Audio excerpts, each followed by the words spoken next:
वाजवितो वेणू हरीची ऐकून मधुर बासरी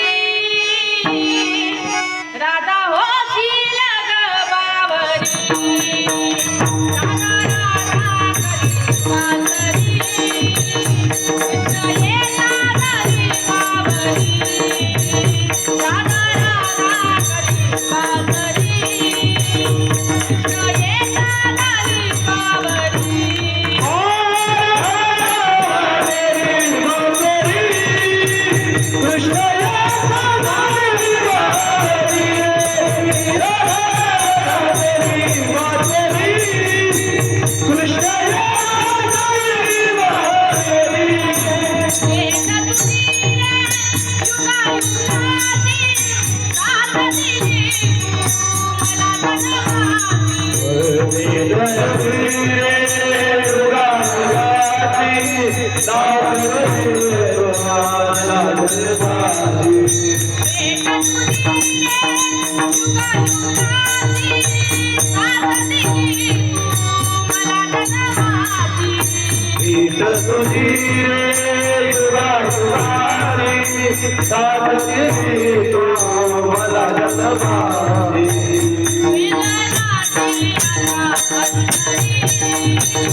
आणि या मुलांसाठी टाळा वाजवा. झालेली सेवा भगवंत परमात्माच्या चरणी समर्पित करते, माझ्या गुरूंच्या, माझ्या मार्गदर्शकांच्या चरणी समर्पित करते. परत क्षमा मागते जर काही चुकलं गेलं असेल. महाराज